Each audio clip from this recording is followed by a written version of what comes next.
Our speaker tonight is Dr. Valerie Paul, the head scientist at Smithsonian's Marine Station here in Fort Pierce.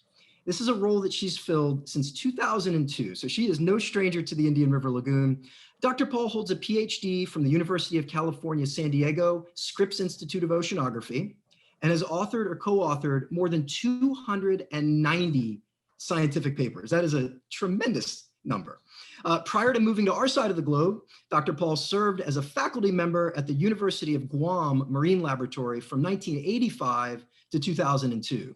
Tonight, Dr. Paul will be telling us about the Smithsonian's work here in the Indian River Lagoon. It is with great pleasure that I welcome to the stage Dr. Valerie Paul. Well, hopefully everyone can hear me, and thank you very, very much for that great introduction. I'm going to go ahead and share my screen so that you can see my PowerPoint talk. And I don't know about everyone else. Let's see, I'm still seeing that. There we go. I got rid of it. I still had that attendance poll up. So that's gone now. So I can go ahead and get started. But thanks so much for the great introduction, Zach. And it's really a pleasure to be with you this evening in this virtual lecture series, and great to hear about the wonderful attendance this evening. So what I wanted to do was just share with you some of the ongoing research and past research of the Smithsonian Marine Station, focusing on our Indian River Lagoon and coastal Florida research, fitting with the theme of the Florida Oceanographic Society lecture series.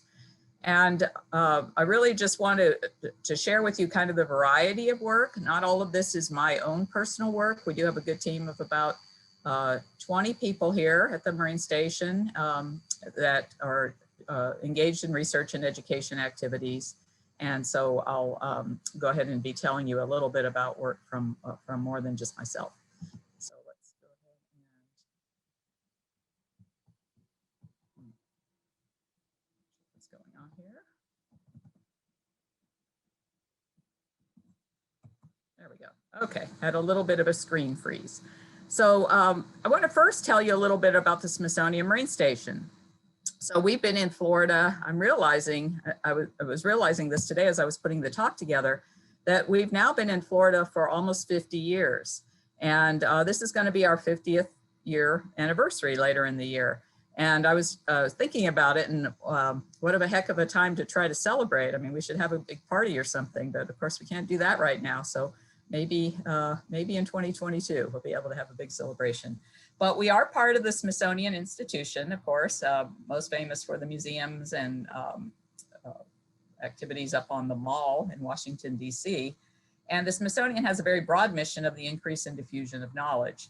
So we are a research facility of the National Museum of Natural History, one of the many museums within the overall Smithsonian umbrella, and dedicated more or less to the mission of discovering and understanding life's diversity. So I'll be telling you a lot of marine biology stories tonight and telling you about marine life and ecology and other things.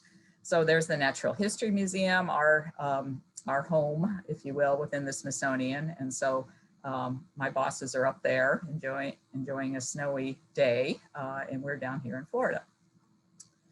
One interesting thing is that because of the long history of the Smithsonian in Florida, we have quite a few of our samples or specimens represented up there at the Natural History Museum. It is one of the largest natural history museums in the world, with over 102 million biological specimens in the collection. So these are, looks like a bunch of butterflies displayed here, but within the IRL samples, we have specimens from the IRL represented, within the birds and fishes and plants and seaweeds, quite a few seaweeds because of some of the ongoing research between Harbor Branch and the Smithsonian Marine Station on that area of research.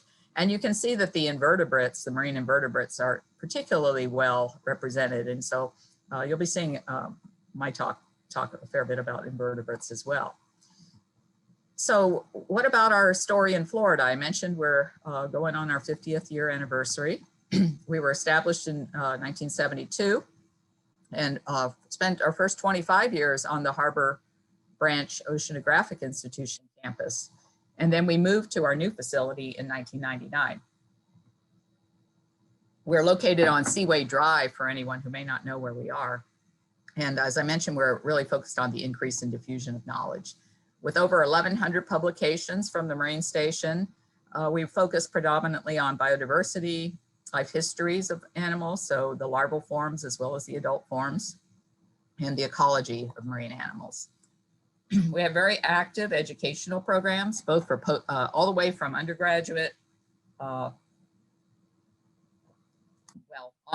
sometimes high school students, but largely undergraduate internships are very, very active. We have pre-doctoral and postdoctoral fellowships, very active at educating across the range of age groups, as well as through our aquarium. We often also have summer camp programs. I'm not sure that we're going to be offering them this summer, but we do have a lot of educational activities ongoing at the St. Lucie County Aquarium. Excuse me. Where we have displays of coral reef tanks and various other kinds of displays, trying to represent the different types of ecosystems. So the different habitat and ecosystem types like mangroves and seagrass beds in Florida. And if you haven't been to our aquarium, please come and see us. It's really a wonderful, wonderful place. It's right on Seaway Drive, adjacent across the street from the Smithsonian Marine Station. So let's move into the Indian River Lagoon. And most of the rest of my talk is going to be focused on various research projects and activities we've been doing. Now, of course, you know, they're in Stewart as well as here in Fort Pierce. We're all located along the Indian River Lagoon, which spans about 40% of Florida's east coast. So it's really a very extensive system. It's over 150 miles long, and we're all impacted by it here where we live. That is, excuse me, broadly considered one of the most biodiverse estuaries within the continental United States. We don't really know an exact count of species of animals and plants in the Indian River Lagoon, just like we don't really know that for just about any water body in the world. But we do see, you know, large numbers of fish species and animal and plant species that live here.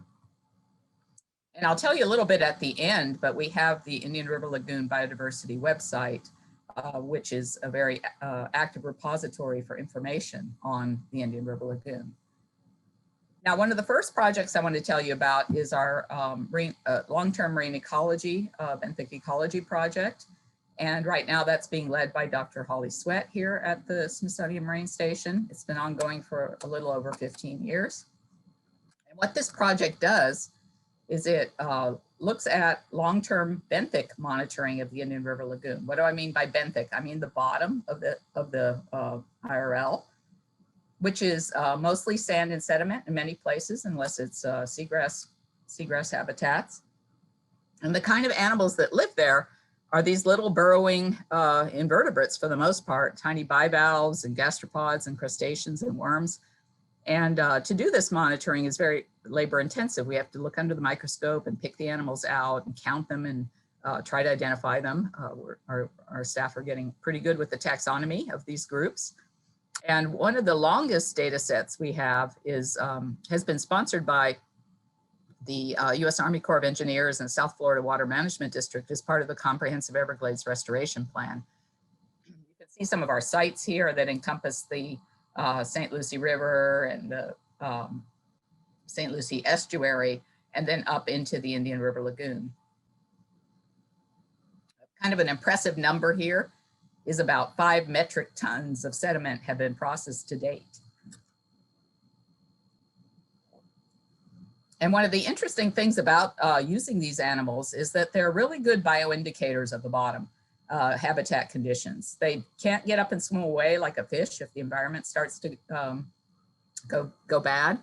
And so their numbers and their biodiversity can be a very good indication of habitat quality and environmental quality. And not surprisingly, I don't know if you can see my cursor here, but of course, as we have releases from Lake Okeechobee, this entire St. Lucie estuary can be impacted.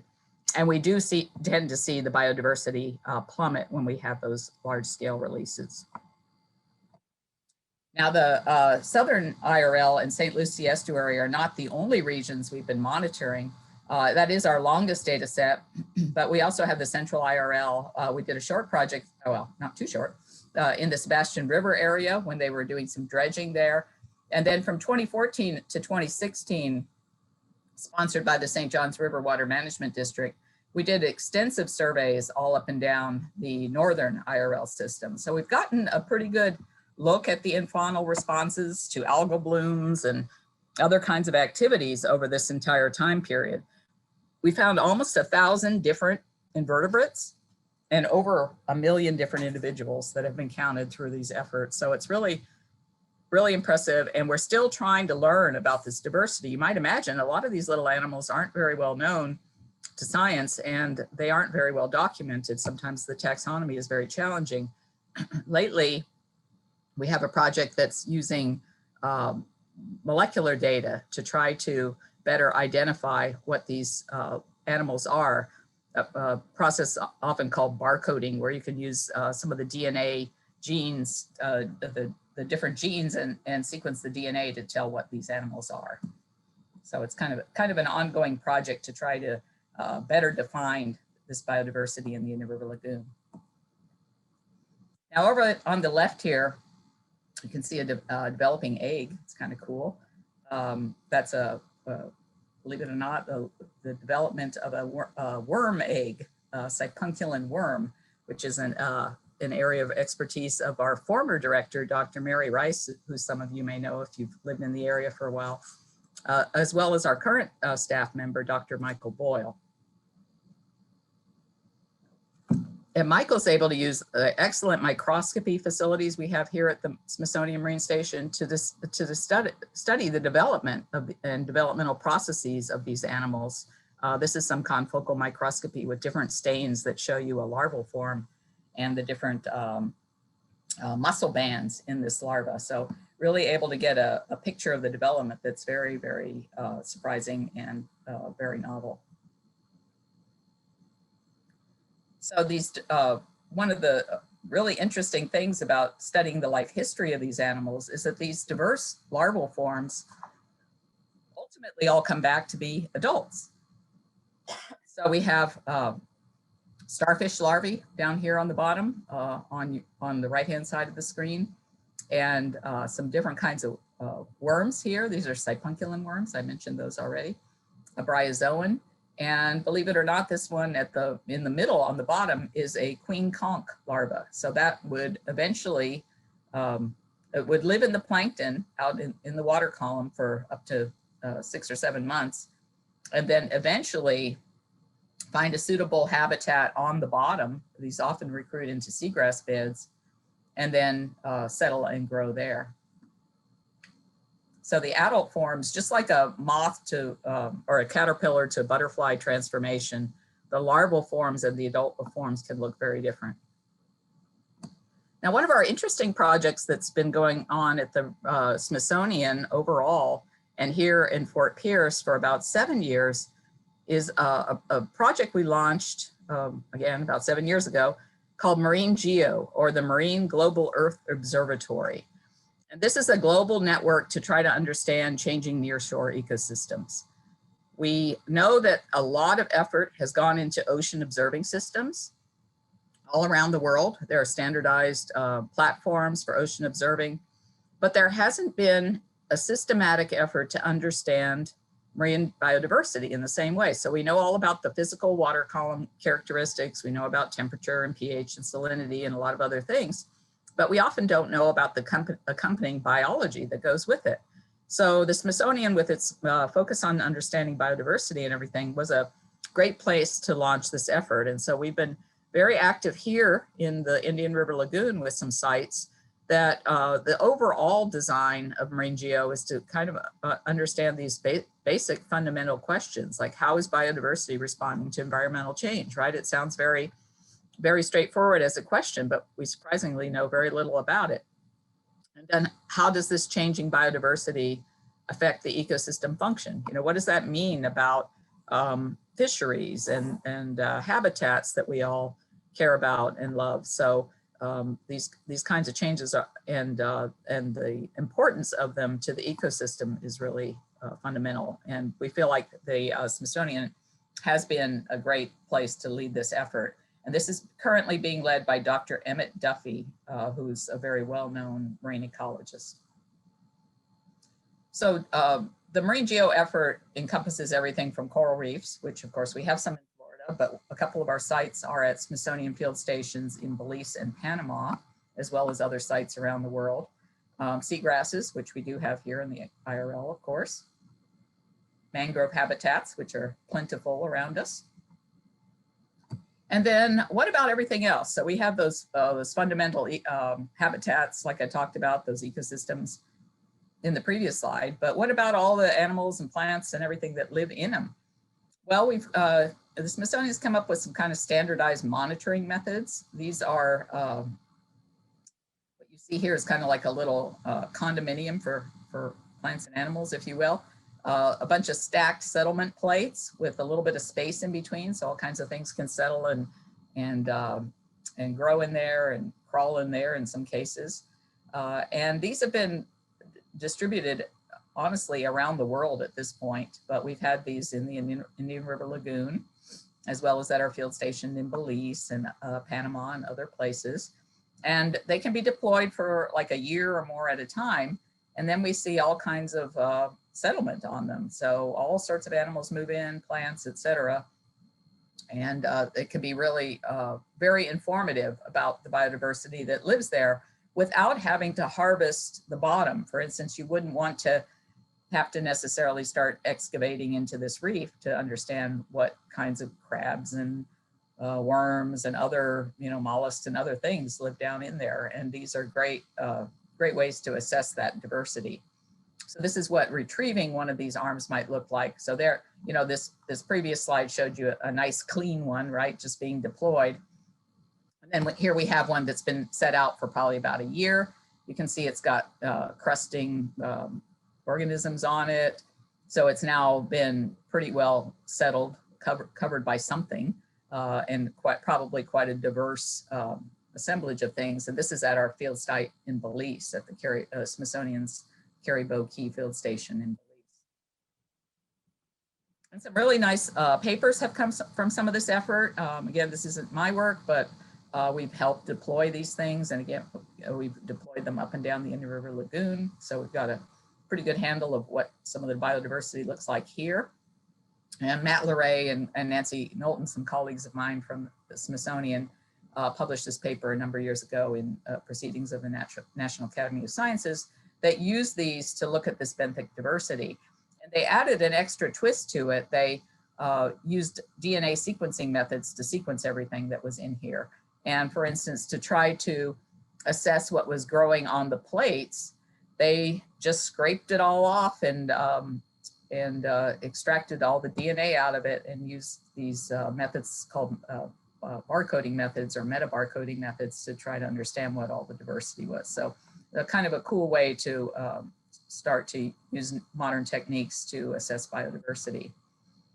Another area of research is studying mangroves, of course, and this here, as I mentioned, here in Florida and around our region, the Indian River Lagoon, we have lots of mangroves, mostly 3 different species of mangroves: the red, the white, and the black.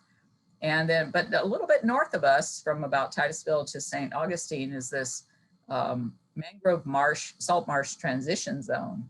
So you may know if you drive up the East Coast, right, and get into Georgia or something, you start seeing salt marshes along the coastline instead of mangroves.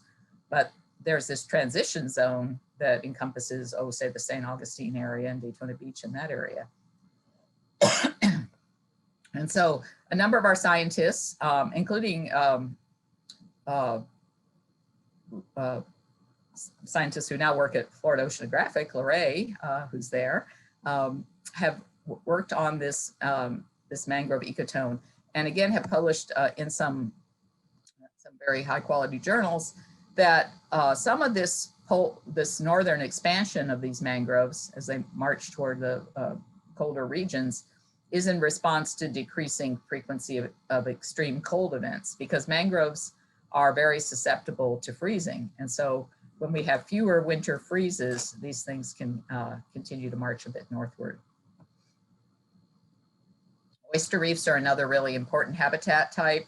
We've developed in partnership with the St. Lucie Aquatic Preserve staff. Some of our scientists have been using these bio boxes that kind of put mangrove shell out and then can retrieve them and see all the diversity of animals that are living in these oyster reefs, which are can be very biodiverse habitats. Lots of places, as you can imagine, where these animals can crawl down into the habitat. And other habitats we're looking at, seagrasses, soft sediments, they're almost everywhere in the world. So certainly something to monitor for change, as I showed you already with our infaunal monitoring, as well as artificial habitats like docks and seawalls and all these built habitats that humans have created. As you know, if you put anything in the water, including a dock piling, it's going to get covered by fouling organisms, settlers, and there's quite a bit of diversity there. One thing about docks and seawalls is they're often the first site of settlement of some of the invasive species. So monitoring them can be a good way to monitor for maybe perhaps unwanted visitors or invasive species. You can see that these settlement panels can be very diverse. We have barnacles inhabiting this one settlement panel on the left, and a whole lush array of more soft-bodied animals on the right, ascidians, sponges, tube worms. And Dean Janiak, who works here and is our marine geo, sort of our main staff member devoted to marine geo, has done a lot of work looking at the distribution of some of these animals up and down the Indian River Lagoon, how as we get closer to some of the inlets, we see more biodiversity on settlement panels, and looking at how grazers can affect the habitats. For instance, in some cases, we know that these barnacles are much more resistant to grazers than some of these soft-bodied animals, which is not too surprising. During one of our brown tides up in the northern IRL, I'll tell you a little bit more about some of our work up there in a minute, we found that these settlement panels became very overgrown by this one particular bryozoan. It's an encrusting bryozoan, so it doesn't really look like too much. It just forms this crust all over the plates. But this recruited in very heavily right after our brown tide event in 2016. So it was really interesting how it was taking advantage of a nutritional resource that many other organisms couldn't. So it's very, very interesting co-occurrence that we discovered.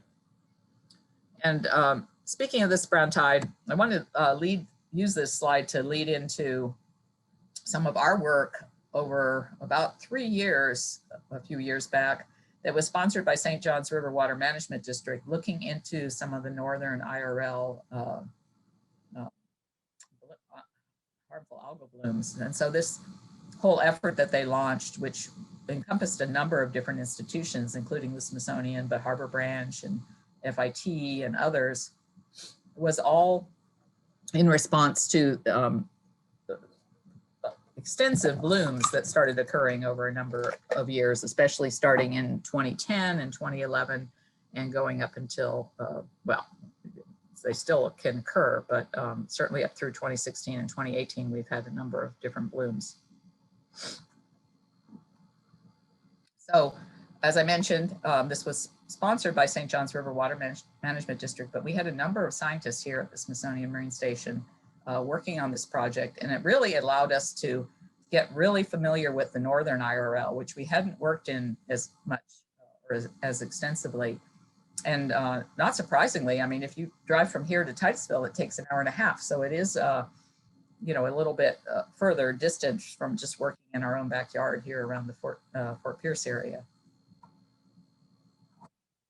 And the main premise, as I mentioned, this is a multi-institution partnership, and different groups were working on different things. But the main thing we were working on, and again, this fits in with our interests on biodiversity, was how these little grazing animals, the ones that can filter feed and feed on all the particles in the water might help the condition of the health of the Indian River Lagoon. And here you see just an example of some of these different animals, from tunicates or ascidians here, barnacles, bryozoans,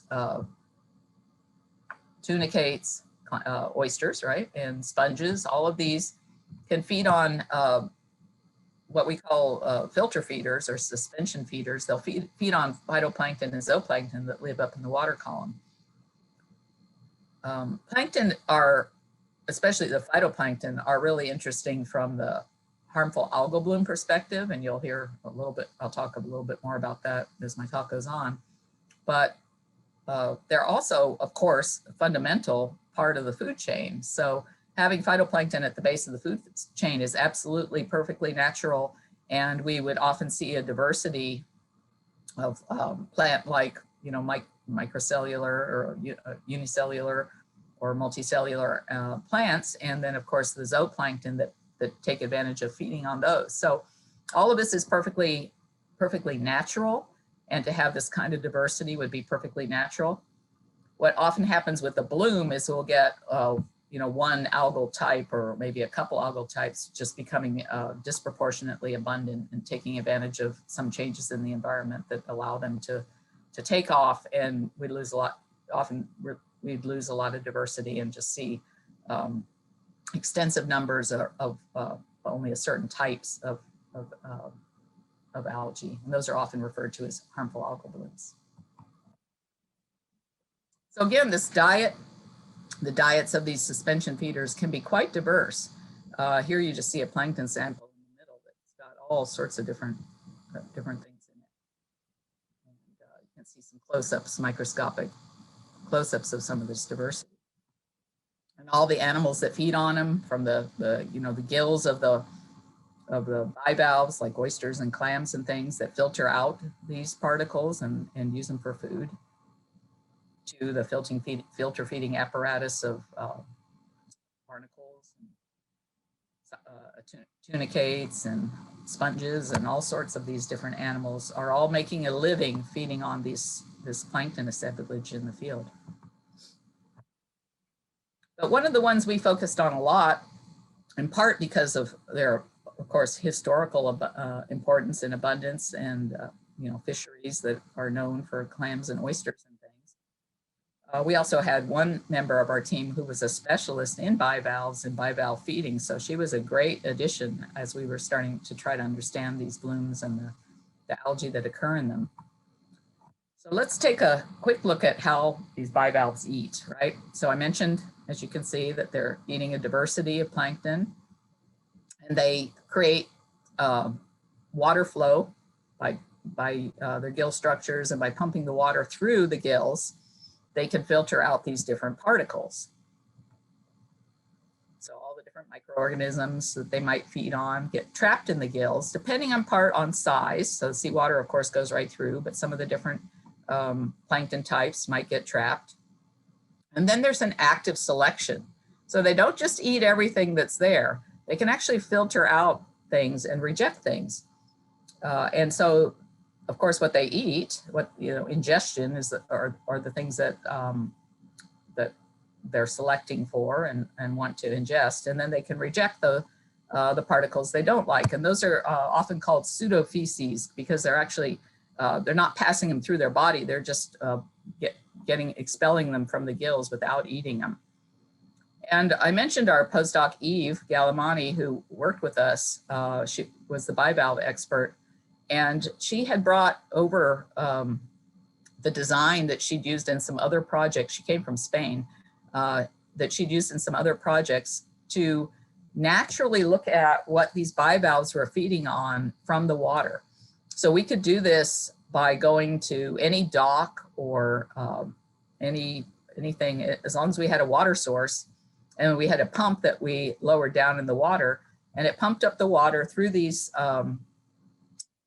devices that allowed us to look at bivalve feeding. And then every one of these little chambers had an individual bivalve in it. So either a clam or an oyster or whatever we were studying. So this worked out pretty cool, pumped the water through. And so we could study individual animals and what they were feeding on. And this allowed us to really look at changing conditions under different bloom conditions in the water. We could collect the biodeposits, kind of a nice word for all the different oyster and clam poop that we collected as part of this project, and then filtered the water to understand what the plankton concentrations were like in the water, and got a really good idea of things like clearance rates and how well these animals fed and what they, to some extent, what they were feeding on. So while we were doing this project, we got some baseline data in the summer of 2015 when conditions were pretty good.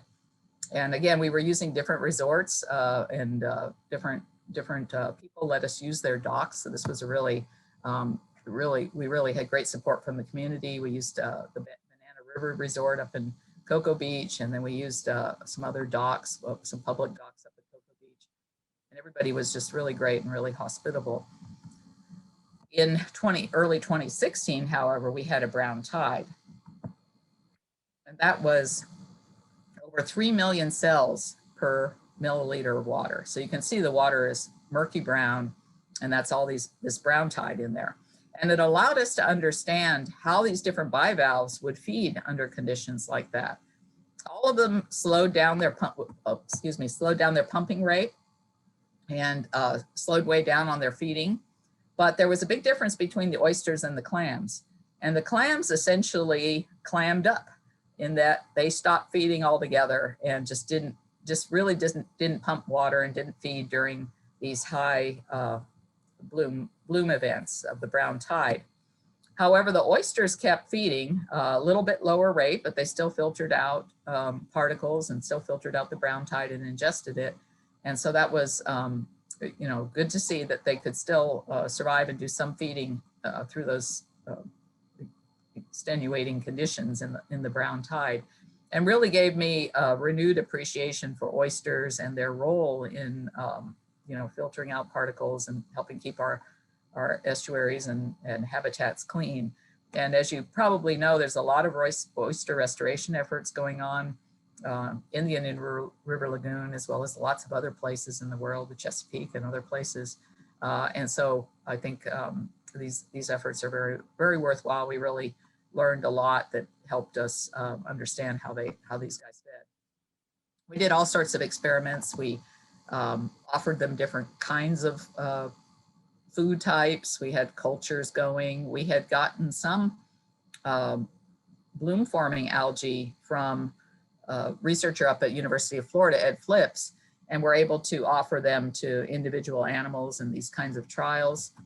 And then we also used our settlement panel methodology to get really diverse biodiversity on the panels, and then use those to filter the water as well.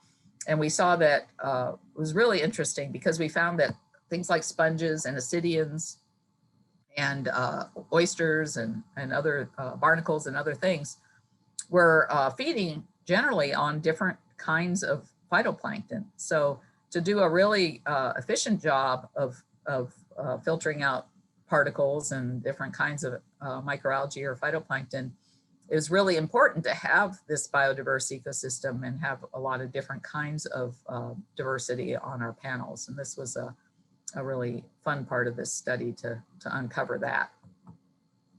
Also did a lot of sequencing. We took those algae, since we didn't know what any of them are, and most of these small things like these cyanobacteria. Cyanobacteria are just, little single-celled microalgae.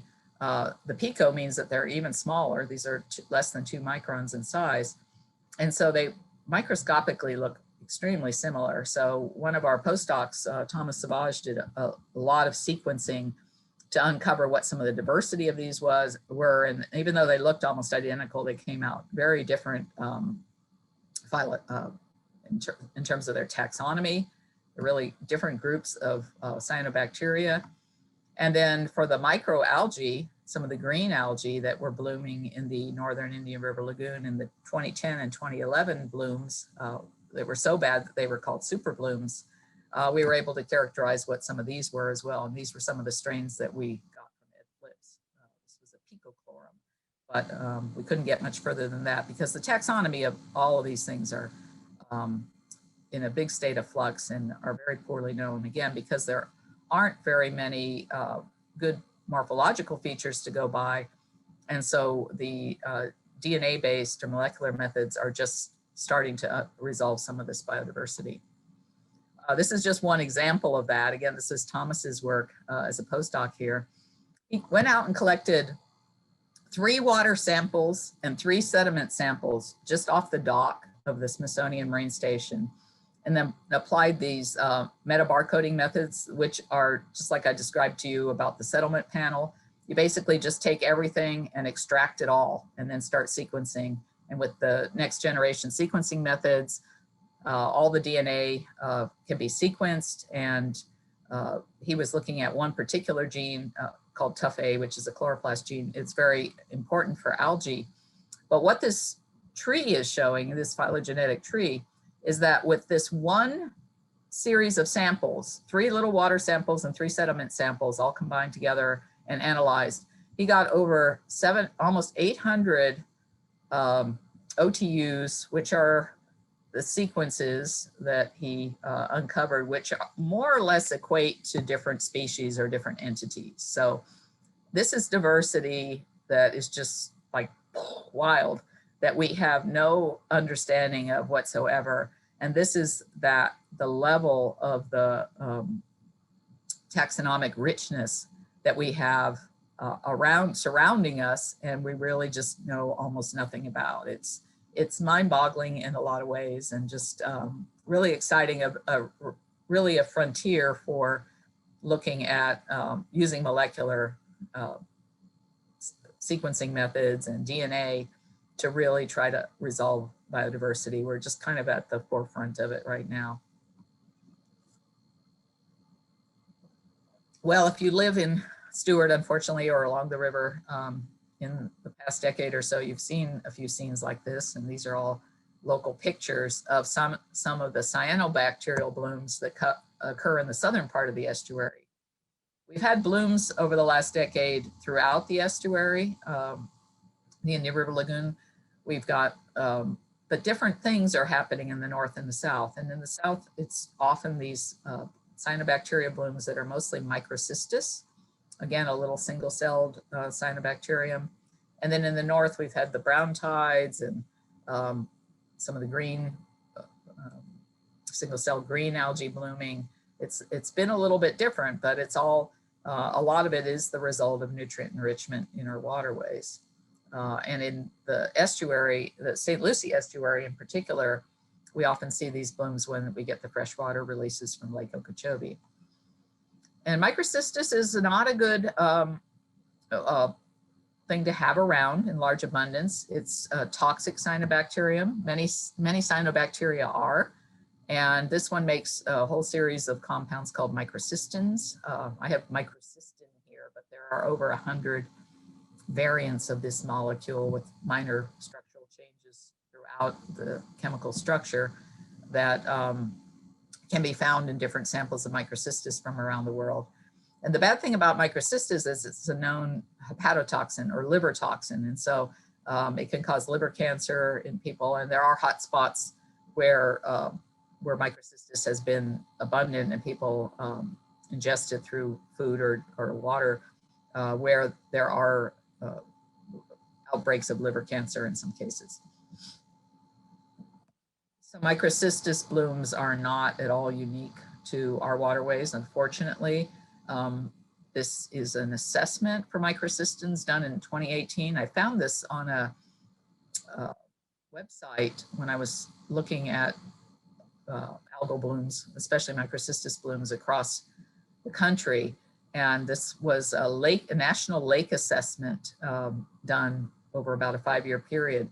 And the take-home story here is that these are occurring everywhere in the country in freshwater systems. Microcystis is a freshwater alga, or cyanobacteria for the most part, but it's not only a US or a national problem. Well, it's not only a local problem, it's national, it's international. They have huge blooms in China and other lake systems in other parts of the world. And so it is a challenge to control, especially as nutrient runoff and nutrient enrichment can really fuel these blooms. Here's some satellite photo that was in this same assessment report that shows you what runoff can do to stimulate algal growth in a lake in Ohio. And you can see that same kind of bright green water or olive green waterways from the cyanobacterial blooms. So those are the planktonic blooms of cyanobacteria. We can also get these toxic blooms that are benthic forms, so that are on the bottom. So they'll overgrow seagrass and different kinds of other structures. And these are of interest to me for a couple of reasons. I've been studying the blooms themselves for probably close to 30 years. That started when I was back in Guam, and we would have some frequent cyanobacterial blooms of these kind of benthic forms. They're often called Lingbia, although we know now that the taxonomy is much more complex than that. This sign came from Australia. So, you know, really there are problems everywhere. And especially in warmer waters, they tend to, most of the cyanobacteria tend to be in warmer water conditions. And here's some pictures of one that colleagues and I have worked a fair bit on that occur right here in the Indian River Lagoon. This was originally called Lingbia, but we now know that the genus, a better name for it, and we did some molecular work to resolve the taxonomy a little bit more. We've renamed this particular group of algae as the genus Daphis. And this is one that if you do much boating in the Indian River Lagoon in the late spring or summer months, you'll see floating mats of this cyanobacteria on the waterways. And this is, we've named it Daphis pleosa, which means to float. And so they float because they have gas vesicles in them, and as they start to break off from the bottom, they'll float around in these fairly large mats at times. You can see some pretty good mats of this hair-like slimy cyanobacteria. They often are also overgrowing reef habitats. Again, I mentioned that they like warm water, so we've studied these quite a bit in our field station down in Belize, and have been looking at the kinds of toxins that they produce as well. And one of the reasons we've been so interested in the toxins is that some of these are very potent cytotoxins, and I've been working with a colleague, Hendrik Lucie, who's at the University of Florida, for over 2 decades, almost 3 decades, because I started working with him when he was a graduate student and I was out in Guam, on some of these different toxins. And we've isolated a few. He is a medicinal chemist up at the College of Pharmacy at University of Florida. And he's continued to work on some of these from a perspective of their cytotoxicity and looking for them as anti-cancer drugs. So this has been an exciting avenue of this work, and in a way, sort of a way to make lemonade out of lemons, if you will, and that these cyanobacterial blooms can be signs of environmental degradation and not wonderful things to have around. Yet we can potentially look for some of the good utilization of these compounds for biomedical applications. And in particular, our work has been to look at possible anti-cancer compounds. So it's been really exciting, and we have found a few things that are very, very potent cytotoxins. So the last couple minutes I have, I want to switch gears a little bit away from research to talk a little bit about the Indian River Lagoon Species Inventory. I mentioned it at the very beginning of my talk. And this is a resource that the Marine Station has been involved with for about 25 years. And Holly Sweat is currently managing and working on a grant to make some pretty extensive improvements and changes to the inventory. And so I just wanted to go over that with you. And a little bit of history here.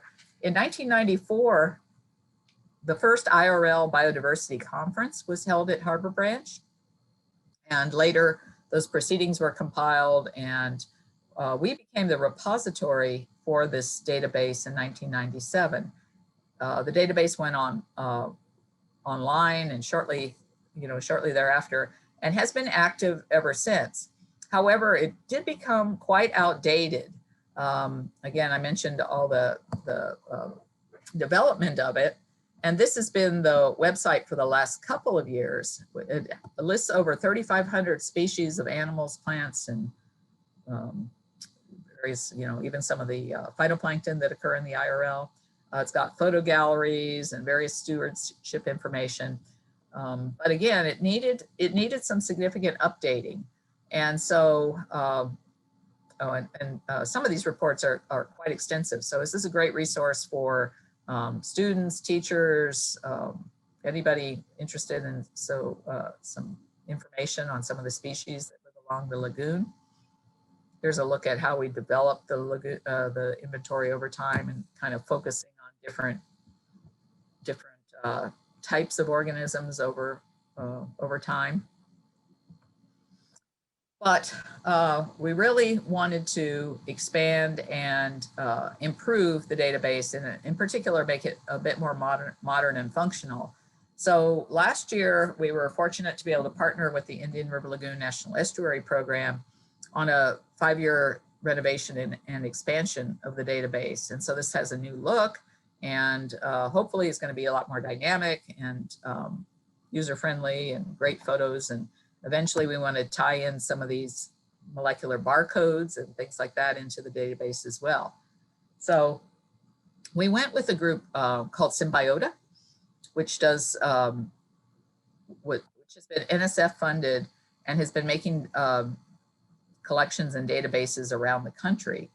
And it seemed like a great opportunity to work with them to improve our database, format it appropriately, and then make it available to people. And here are just a couple of some of the other Symbiota databases that are out there. You can see, I mean, this is just a small subset, but the people that really pointed us toward them were our colleagues at the Smithsonian Tropical Research Station, which is down in Panama, and they've been developing some of their biodiversity databases with the Symbiota protocols as well.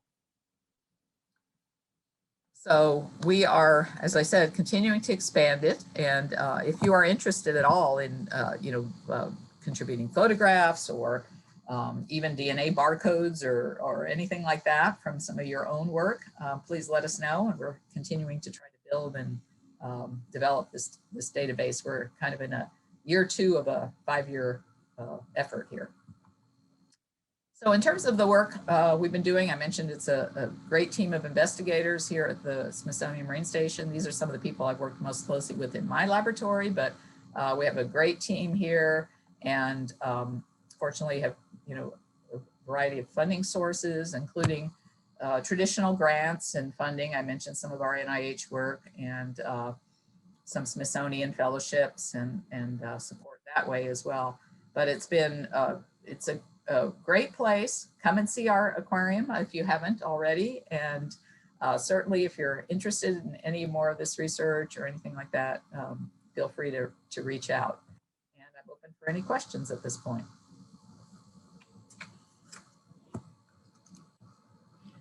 All righty, Val, thank you so much. I can't begin to express how grateful I am that you hung out with us tonight and told an incredible story of the work that the Smithsonian team's been doing in our local waters. It's obviously the tip of the iceberg. We could probably talk for hours about IRL related issues, but it really is a great overview. And we had a fantastic turnout, which tells me that people in our community are concerned about the health of our estuary. So again, thank you. I know it's a little weird to speak to a computer without the feedback of 250 plus smiling faces looking back at you. But if you were in the library right now, there would definitely be a lot of clapping going on.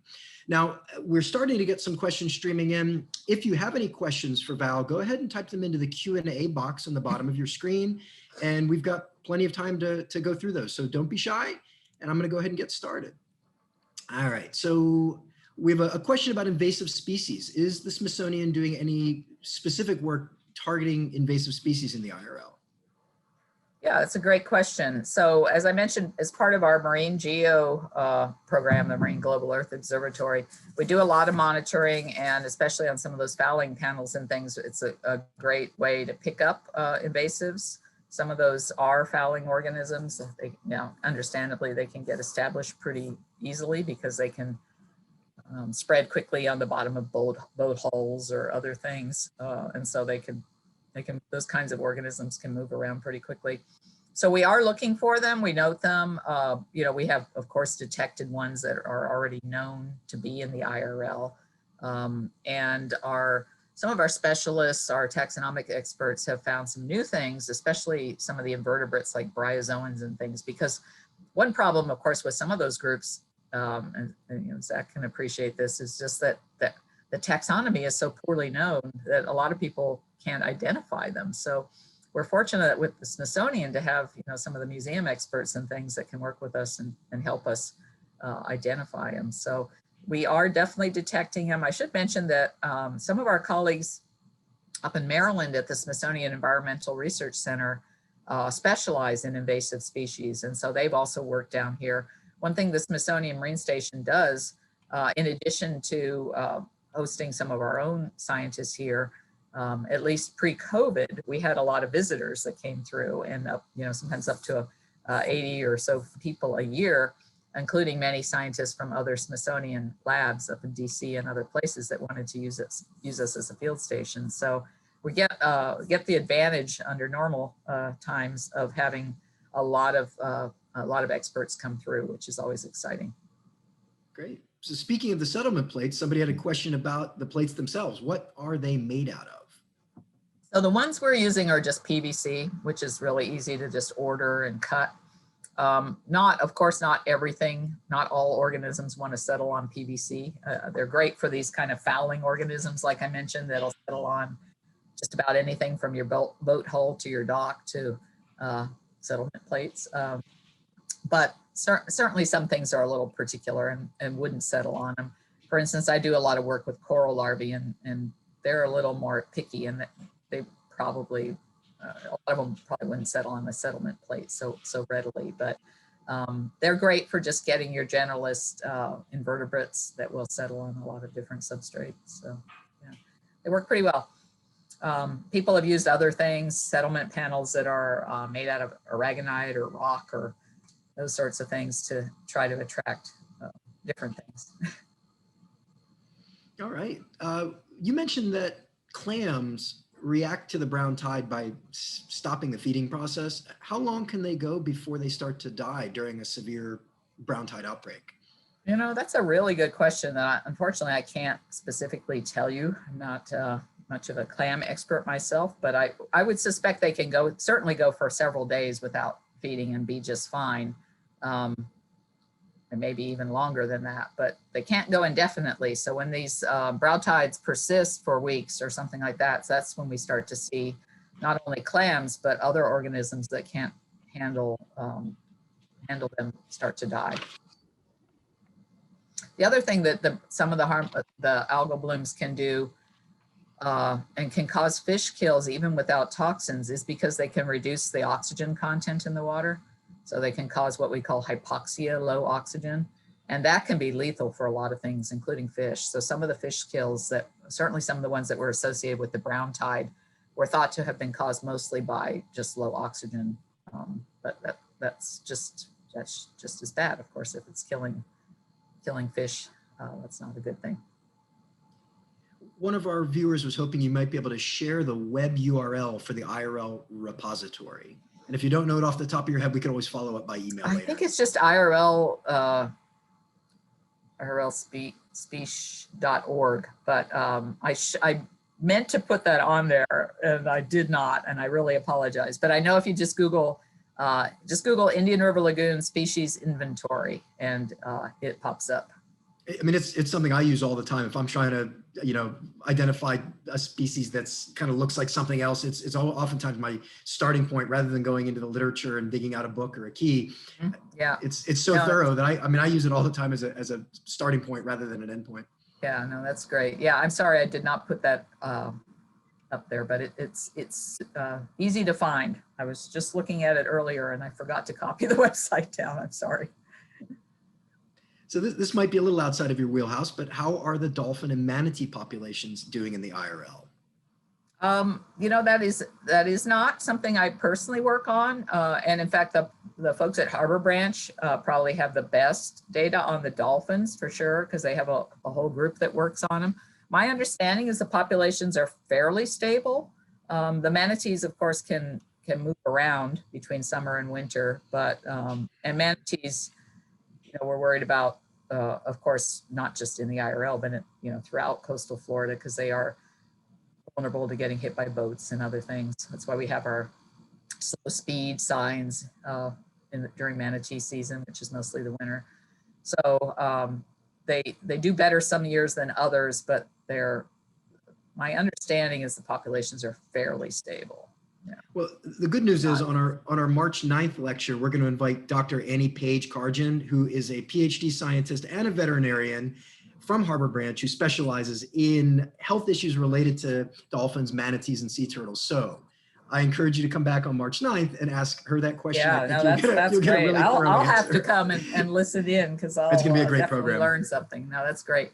You know, there have been some weird, you know, I said that the populations are fairly stable, but, you know, sometimes you do hear about these mortality events, and trying to uncover what causes them is really challenging, you know, trying to understand, you know, why dolphins are dying or manatees are dying. I know in, I think it was 2013, there was it was shortly after some of these major algal blooms that were occurring up in the northern Indian River Lagoon. There was also a manatee event where they lost a lot of manatees, and I'm not sure anyone fully ever understood what happened, but I remember we were trying to look at all sorts of things like, you know, were the algae toxic or what, to try to explain that. It's super challenging, so it will be interesting to hear her talk about that. This is a pretty simple question, but it's from somebody who is not from our area. And I think we might take it for granted that everybody knows the background of the Indian River Lagoon. The question is, what type of water is in the Indian River Lagoon estuary? Is it freshwater, saltwater, brackish? Well, I mean, that's a great question, because it depends exactly on where you are in the Indian River Lagoon. And just depending on where you go, you can find just about all those different water types. So let me just quickly go back to my map. How about that? Because I think this will be worthwhile. Where is it? Right here. So if we just look at this map, oops, darn it. Went to the very end of my talk. Sorry about that. I just wanted to show you the map real quick, because the Indian River Lagoon estuary, an estuary is a mix of salt and fresh water, right? But that means it can vary from almost fresh to almost full salt, right? So, and everywhere in between. So if we go to some of the more freshwater sources where the water's running into the Indian River Lagoon, like like near the Lake Okeechobee and the North Fork of the Indian River Lagoon and that sort of thing, down here in the south in the St. Lucie Sea estuary, you can get almost fresh water. So it can be salinity as low as, you know, 2 to 5 parts per thousand. But then you get up in the main body of the Indian River Lagoon, for instance, and it can be fairly saline. So when it rains a lot, it'll be maybe 20 parts per thousand salinity. When it gets dry here, like we don't have a lot of rainfall, it can almost be pure seawater, which is, you know, close to 30. So it's very variable, both spatially and over time. But that's the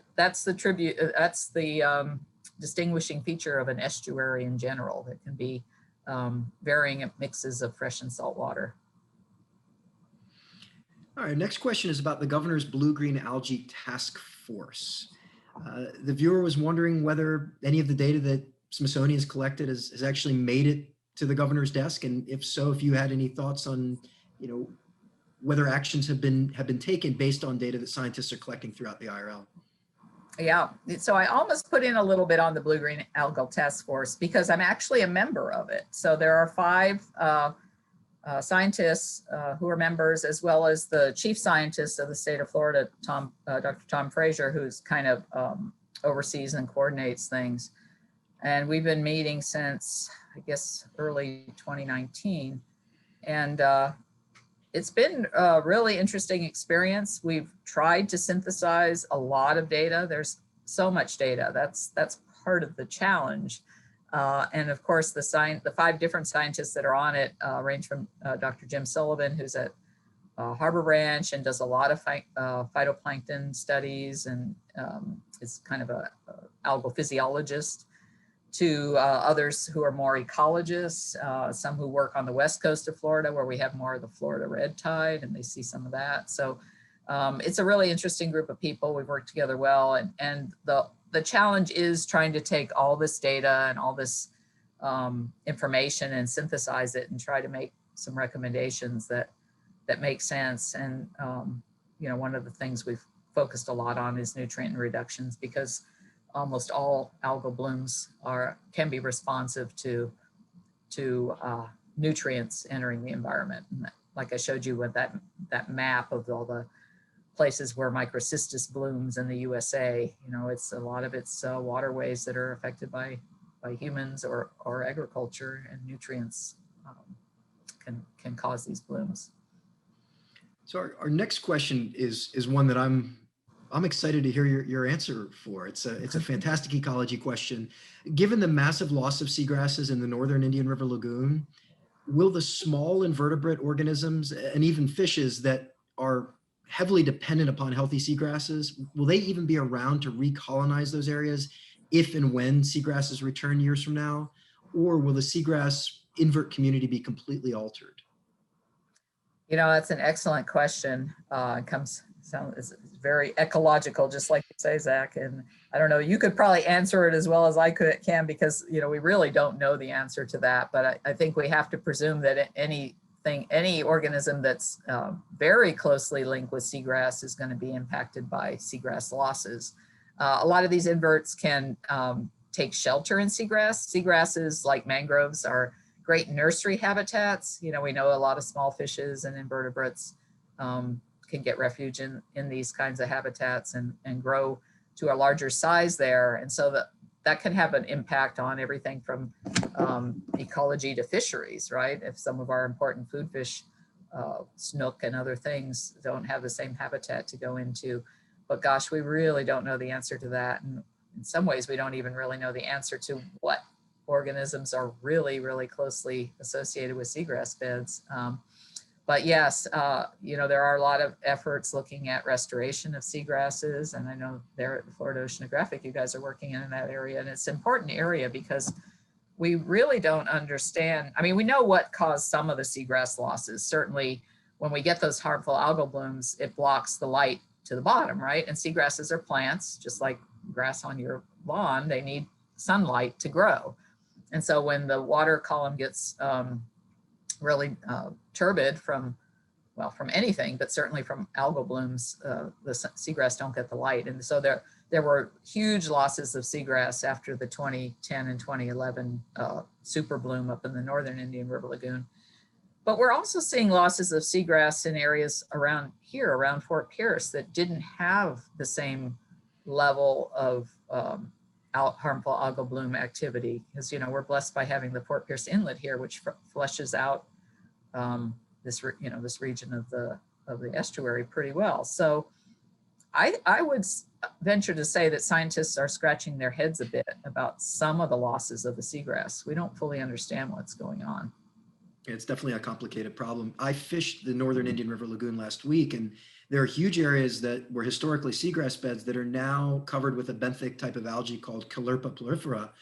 And it looks like seagrass. It kind of grows like seagrass. It doesn't work quite as well as seagrass does, but to answer, circle back to the original question, it's possible that some of these other similar species may provide refuge for organisms that rely on seagrasses until seagrasses come back, if they come back. So, at first glance, it looks like healthy seagrass. And then when you get closer, you realize it's not seagrass at all. It's something altogether different that's taking advantage of high nutrient levels in the waters and an absence of any competing Right, seagrasses. the absence of seagrass. I mean, even when seagrass was there, Caulerpa prolifera could compete with it pretty well. You say to an untrained eye, you might almost think it's seagrass. They have little, blade-shaped, little leaf-shaped blades and everything, and they're dark green, kind of a little darker than seagrass, but kind of a similar color. So they could fool you, and I'm sure plenty of little critters can take refuge in that stuff. But yeah, it's definitely a different ecology, a different, all the nutrient cycling that seagrasses do, and everything else is, all of that is altered beyond just the flora and fauna that's associated with it. It's a whole ecosystem that's been altered, and yeah, the restoration of it is ongoing and definitely of interest. We have a guest watching tonight from Ohio, where there are obviously huge issues with cyanobacteria blooms, Lake Erie being the biggest story. They wonder whether there's any correlation between the color of the bloom and the human health hazards. Well, I mean, in general, the color of the bloom, that green color, right? They're called blue-green algae because they have that kind of dark, deep green, bluish green almost color, is, of course, you're seeing the algae, right? So to some extent, the darker, the brighter the color is probably reflecting more algae there. But I mean, I think our eyes can probably only quantify it so well. So yeah, I would say if you're seeing a really green water body, I would definitely stay away from it and not go in. The other thing you have to be really careful of is not letting your pets go in. We've had some of the really bad Microcystis blooms locally. I've heard stories of people who had to rush their pets to the emergency vet or something because they drank some of that water, and it is quite toxic. So you certainly would want to use good judgment, not enter any waterways that are have a bloom. And I know Florida Department of Health is trying to be very active and proactive about putting up signage and things when blooms occur. But of course, that's hard to keep up with because they can come and go, in a matter of days. In some cases, a bloom can form. So it is definitely a challenge to keep up with in a state as big as Florida. Our next question is specifically about the Lake Okeechobee discharges. The guest noticed that water quality improved really quickly over the last week or two once discharges came to a stop finally. And they were wondering whether the Smithsonian is doing any work to track biological changes that occur during freshwater discharges or shortly thereafter to see whether those two track each other. They do track each other. Our biggest effort there has been with that sediment, the sediment animals, we call them the infauna because they live in the sediment. All those little tiny worms and clams and things. And I mentioned that we've been tracking some of that in that area for about 15 years. So we have quite a large data set now. And so we do see the biodiversity drop pretty precipitously during some of those freshwater release events. And it's a combination of things. It's, of course, the fresh water suddenly, it's suddenly gone from an estuary with some salinity in it to almost a pure freshwater environment when we have a big release. So that's going to weed out any animal that just can't handle the salinity changes. But it's also a water quality thing because, the water can be filled with sediment, which is partly part of what you're seeing when you talk about how cloudy the water is when you see those releases. Tons of sediment is coming out in the water.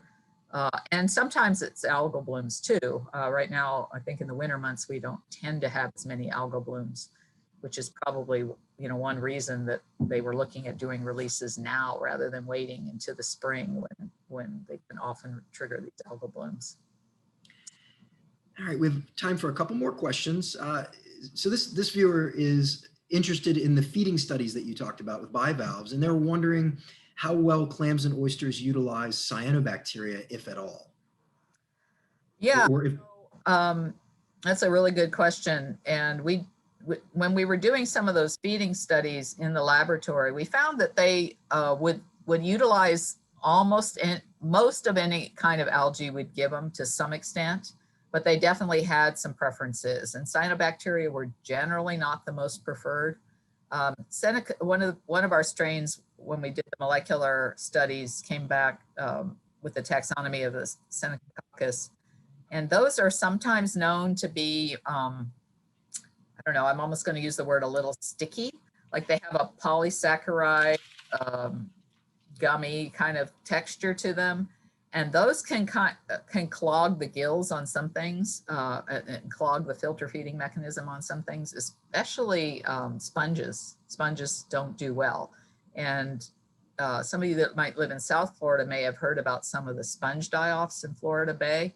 Those have been often attributed to these blue-green algae blooms there, and the sponges just can't handle filtering that stuff out of the water. So they aren't usually the most, I mean, it's kind of hard to generalize because of course there's so much diversity and so many different kinds of particles in the waters that different things will eat. But we definitely saw that they weren't the most preferred by the bivalves.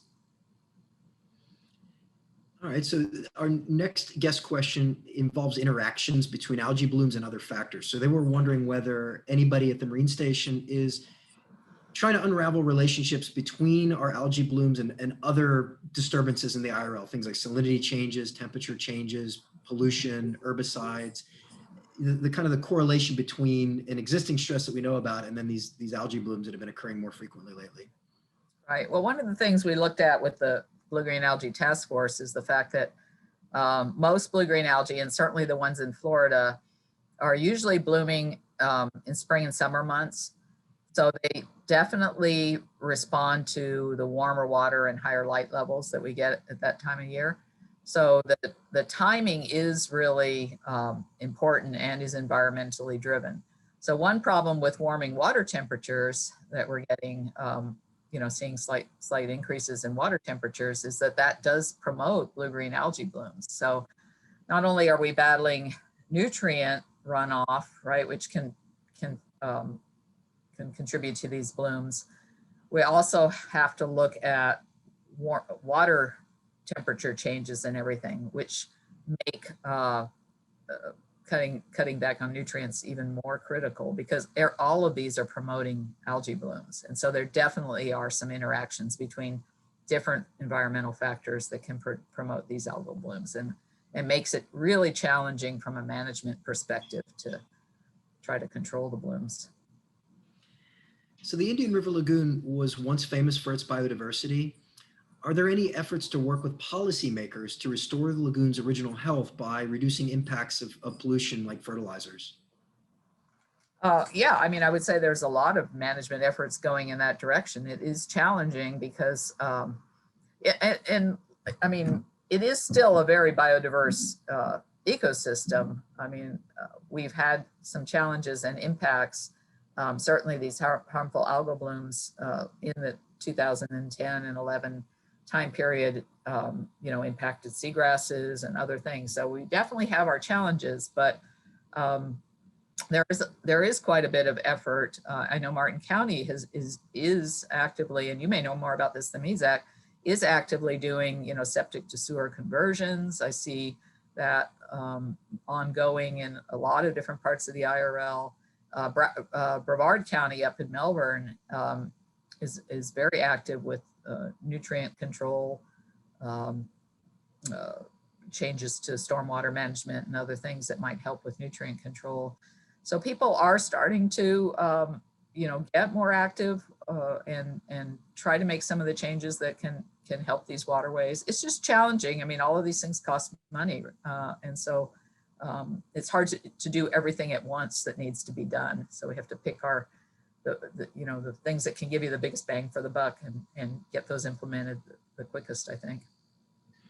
And our last question tonight is going to start with a little bit of a story. The guests mentioned that they were doing some research in our area back in the 1980s, and they met a drawbridge tender who told them that in the 1940s, the Indian River Lagoon was as clean and clear as the water in the Bahamas, and there were queen conchs living there, and the seagrass was lush. And this is just kind of a personal question for you. Do you think there's ever going to be a day when the IRL is that clean and healthy again? Or have humans just done too much damage over the last century or so to ever get back to that point?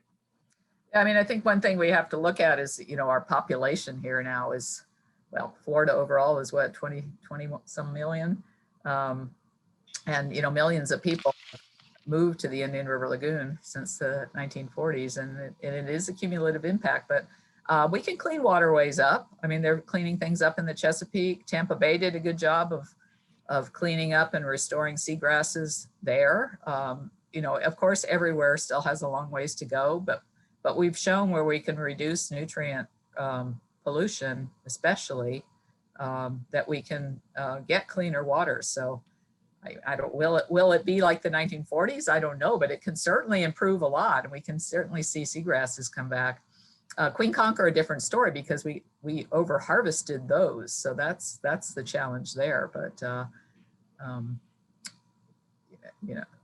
there definitely are some out there in South Florida, so they're populated, and they're banned from fishing now, so their populations are coming back in the Florida Keys and other places. Awesome. Well, again, I want to thank you so much for hanging out with us tonight and sharing your knowledge. You've done so much for our estuary over the last almost 2 decades, and I appreciate it personally, and I know our guests do as well. I want to remind everybody that 1 week from tonight, we've got Dr. Gordon Patterson to tell us about the history of mosquito control in Florida, both from kind of the human and sociological perspective of fighting the diseases and the bugs themselves, but also from an ecological perspective, how our efforts to fight mosquitoes have led to some pretty not so good environmental situations. And to all of you still watching, we still have well over 100 people hanging out for our question and answer session. Thank you for spending your night with us, and we'll see you again in 1 week. Thanks, everybody. Thanks, everyone.